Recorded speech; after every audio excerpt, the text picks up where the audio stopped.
Nah, ISPO ini mirip dengan SPO. Sebenarnya kuncinya adalah catat yang kamu kerjakan, kerjakan yang kamu catat. Atau catat yang Bapak kerjakan dan kerjakan apa yang Bapak catat. Maksudnya apa? Setiap pekerjaan Bapak itu wajib terdokumentasi Bapak Ibu. Misalkan Bapak panen itu harus catatannya harus rapi. Bapak panen tanggal 3, tanggal 2, tanggal 13, tanggal 23, misalkan ekor 3 gitu kan. Itu harus jelas di situ isinya apa. Blok di mana, kemudian luas berapa, jumlah tanam berapa, harga berapa, jual di mana. Harus ada di situ. Harus rapi, tersusun selama 1 tahun. Itu yang paling penting Bapak Ibu. Jadi kan, walah Mas, nah ini kejadian di salah satu pendampingan saya ya seperti itu. Jadi kayak karena mewajibkan apa namanya catatan selama 1 tahun ke belakang, ternyata ada di 2 bulan 2 bulan terakhir atau 2 bulan paling awal tuh malah hilang catatannya. Nah kan jadi masalah Bapak Ibu. Gimana kita mau nyari catatan 2 bulan kita gitu? Kemana kita nginget-ingetnya? Itulah pentingnya catat yang kamu kerjakan, kerjakan yang kamu catat. Maksudnya selanjutnya adalah kerjakan yang kamu catat itu apa? Di ISPO ini juga mensyaratkan kita mempunyai rencana ke depan. Ada rencana bulanan, rencana tahunan. Seperti apa? Bapak Ibu juga diwajibkan membuat rencana. Koperasi ini harus seperti apa? Saya harus seperti apa ke depannya? Harus jelas Bapak Ibu. Harus ada SOP-nya. Nah, saya lupa tadi. Harus ada SOP. Misalkan Bapak Ibu panen. SOP-nya seperti apa? Panen per ekor tanggal 3 misalkan. Tanggal 3, 13, 23. Atau bulan 2 kali, terserah Bapak Ibu. Dan kemudian kriteria panen seperti apa? Nah, itu harus jelas di dalam dokumen-dokumen tersebut. Nah, itu yang harus Bapak Ibu harus sesuaikan.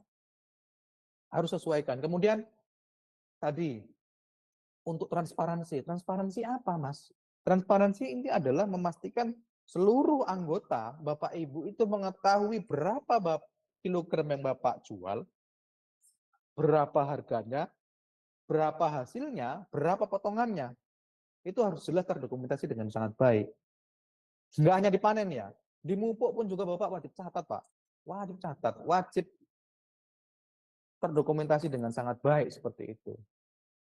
Jadi itu kendala-kendalanya seperti itu. Boleh lanjut?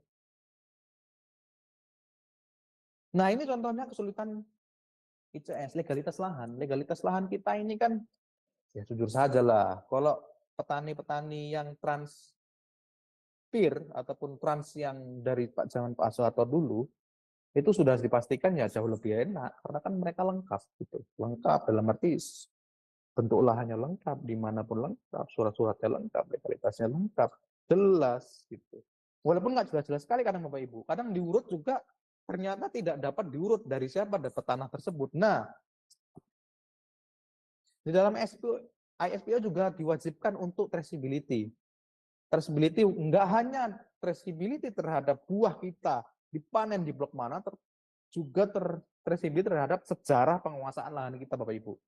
Jadi kita dulu beli lahan itu dari mana? Apakah kita merampok?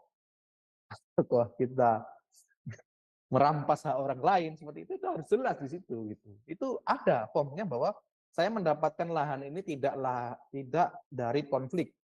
Jadi saya mendapatkan lahan ini dari jual beli seperti itu. Dan kemudian konsultan ICS itu adalah internet kontorisme Bapak Ibu. Apa ya? Lembaga di bawah koperasi atau KUD yang mengawal proses sertifikasi. Karena kan nggak mungkin ketua KUD bantu-bantu semua kan Pak Ibu. Tapi makanya bentuknya ICS. Kesulitan selanjutnya adalah apa? Catatan-catatan kegiatan itu tidak terdokumentasi dengan baik Bapak Ibu. Yang seperti saya ceritakan sebelumnya. Contoh bisa dilihat Bapak Ibu catatannya ini. Tengoklah, bisa Bapak Ibu lihat catatannya sangat rapat dan sangat padat. Padahal ini cuma 1 bulan. 1 orang. Dan sementara ini harus direkap Bapak Ibu. Nah itu tadi ingatnya. Jadi setelah petani masing-masing mencatat, kewajiban ICS adalah merekap. Merekap anggotanya dapat panen berapa, dapat hasil berapa seperti itu. Merekap anggotanya mupuk apa, berapa, limbahnya berapa, itu harus jelas di situ. Itu kegunaan ICS Bapak Ibu. merapikan catatan rekapan dari masing-masing Bapak Ibu. Seperti itu. Itu berbedanya. Jadi setelah Bapak individu kemudian naik tingkat ke ICS, Internal Control System, atau bahasanya dia adalah ya manajerial atau upskilling dia lah gitu, kantornya lah yang mengawasi gitu. Ini kan jadi salah satu masalah juga kan. Bisa dilihat fotonya juga. Saya sendiri pun juga waktu melihat ini pun cukup sakit juga gitu. Saya nggak nulis saja sakit gitu, apalagi yang nulis gitu kan. Sementara ini untuk satu petani, 1 bulan misalkan seperti itu, karena lahannya banyak kan seperti itu. Bagaimana jika 1 tahun data yang diperlukan? Seberapa capek kita, seberapa luar biasanya kita akan menghabiskan kertas. Dan iya, kalau kita bisa mendokumentasi dengan baik, maksudnya dokumentasi dengan baik itu nggak hanya foto, Pak Yu. Dokumentasi terkait dengan penyimpanan kita juga termasuk dokumentasi, Bapak Ibu.